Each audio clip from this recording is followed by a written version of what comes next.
Hi friends, welcome to RK Kitchen. இன்றைக்கி சுண்டைக்காய் வத்தல் குழம்பு தான் செய்ய போகிறேன். வாங்க பார்க்கலாம். அதுக்கு தேவையான பொருள் இவ்வளோ தான். வெங்காயம், வத்தல், பூண்டு, வெல்லம், கருவேப்பிலை, தக்காளி ஒரு 2-3, பூண்டு ஒரு 20 பூண்டு எடுத்துக்கலாம். தேவையான அளவு எண்ணெய், நான் கடலை எண்ணெய் தான் சேர்த்துருக்கேன். உங்களுக்கு வேணும்னா நல்லெண்ணெய் சேர்த்துக்குங்க. கடுகு, கொஞ்சம் சீரகம், கொஞ்சம் வெந்தயம் போட்டு தாளிச்சிக்கலாம். அடுத்தது ஒரு 3-4 வரமிளகாய் கிள்ளி போட்டு, கருவேப்பிலை ஒரு கொத்து போட்டு தாளித்து வெட்டி வச்சு வெங்காயம் போட்டு வதக்கிக்கலாம்.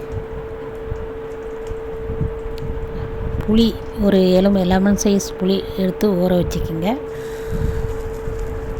தக்காளி ஒரு மீடியம் சைஸ் தக்காளி நான் 3 எடுத்துருக்கேன். அதை மிக்சியில் போட்டு நல்லா நைஸாக அரைச்சி வச்சுக்கலாம்.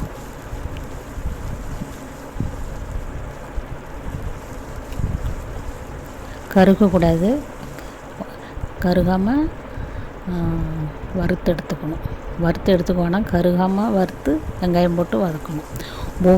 ஒவ்வொன்றுத்துக்கும் வறுக்கிறதுக்கு டைம் கொடுக்கணும். நான் வீடியோ லாங்காக போகுன்றதுக்காக கட் பண்ணி போட்டு வச்சுருக்கேன். இதில் வதக்கிறது தான் ரொம்ப முக்கியமானது. இது ஹோட்டல் டேஸ்ட்டை விட கல்யாணத்தில் போகிற வத்த குழம்பை விட சூப்பராக இருக்கும். இதேமாரி செஞ்சு பார்த்துட்டு எப்படி இருக்குன்னு சொல்லுங்கள்.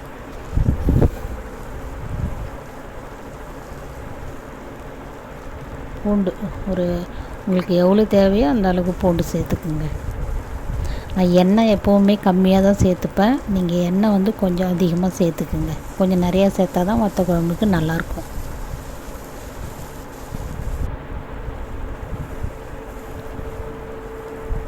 இந்த அளவுக்கு வதங்கின உடனே அரைச்சி வச்ச 3 தக்காளி சேர்த்துக்கலாம். சேர்த்து அதையும் நல்லா சிம்மில் ஒரு 2-3 நிமிஷம் சிம்மில் வச்சு நல்லா வதக்கி எடுத்துக்கணும். நல்லா நான் எண்ணெய் நிறைய போடாததுனால எண்ணெய்லாம் பிரிஞ்சு வராது. ஆனால் அந்த சட்டியில் ஓட்டாமல் நல்லா பிரண்டு வரும். அந்த நேரம் நான் அப்புறம் மற்ற மிளகா பொடி போட்டுக்கலாம். நான் எல்லாம் சேர்த்து ஒன்றா கலந்து அரைச்சி வச்சுருக்கேன். அதனால் நான் ஒரே மிளகா பொடி தான் நான் சேர்ப்பேன். உங்கள்கிட்ட இல்லைன்னா தனியாத்தூள், மஞ்சள், வத்தல் பொடி தனித்தனியாக இருந்தால் தனித்தனியாக சேர்த்துக்குங்க. இது நல்லா வதங்கின பிறகு அப்புறமா தான் மிளகா பொடி போட்டு அதையும் சேர்த்து நல்லா எண்ணெயில் வதக்கணும். நல்லா பிரண்டு வருது பாருங்கள், நல்லா வதங்கி போச்சு. இப்போது காரப்பொடி, மிளகா பொடி சேர்த்துக்கலாம். உங்களுக்கு எவ்வளோ மிளகா பொடி காரம் தேவையோ அந்த அளவுக்கு மிளகா பொடி போட்டு அதையும் நல்லா எண்ணெயில் கொஞ்சம் நல்லா பிரிஞ்சு வர அளவுக்கு வதக்கணும். நான் எண்ணெய் நிறைய போடாதனால நான் தண்ணி சேர்த்துக்கிறேன். கொஞ்சம் தண்ணி சேர்த்து நல்லா வதக்கிக்கிறேன். நான் ஒவ்வொன்றுக்கும் முன்னாடியே சொல்லியிருக்கேன், ஒவ்வொன்றுத்துக்கும் டைம் கொடுத்து பொறுமையாக கருகாமல் வதக்கணும். இப்போ தான் நல்லாயிருக்கும் வத்த குழம்பு. ஒரு மூடி போட்டு ஒரு 2 நிமிஷம் நல்லா சுண்டு வர அளவுக்கு மூடி போட்டு வேக வச்சுக்கலாம்.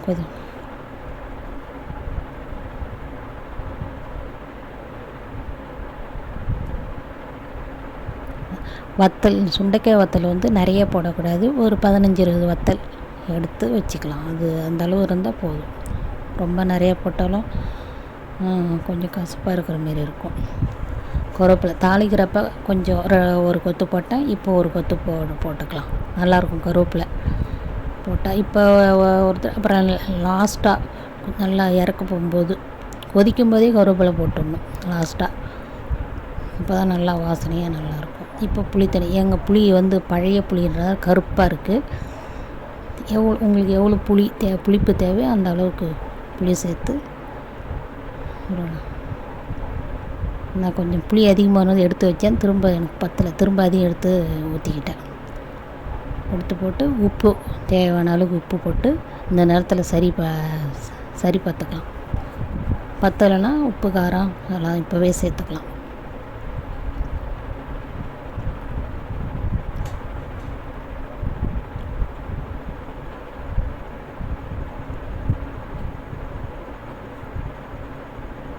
இதே மாதிரியே செஞ்சு பாருங்கள், சூப்பராக இருக்கும் வத்தல் குழம்பு.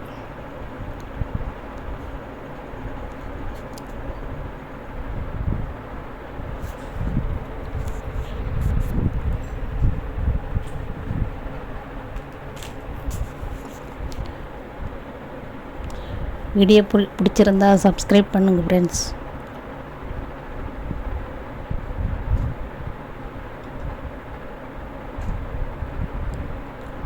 நல்லா எண்ணெய் பிரிஞ்சு வருது. இந்த நேரத்தில் கொஞ்சம் வெல்லம் சேர்த்துக்கிட்டிங்கன்னா உங்களுக்கு பிடிச்சிருந்தா சேர்த்துங்க, இல்லைன்னா வேணாம், போடலனாலும் நல்லாயிருக்கும்.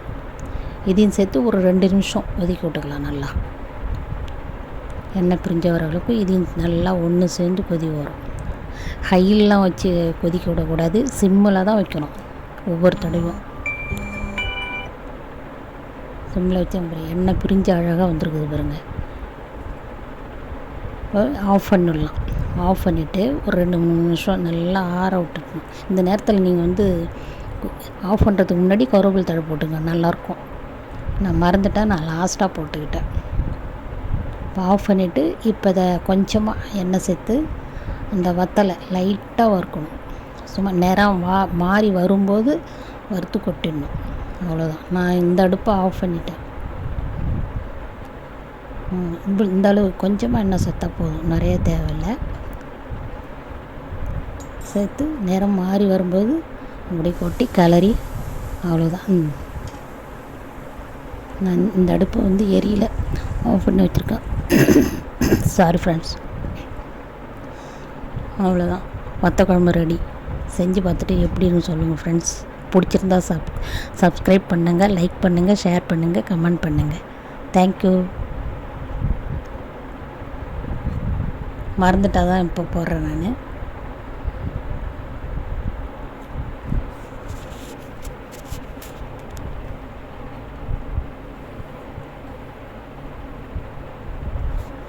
பாய்.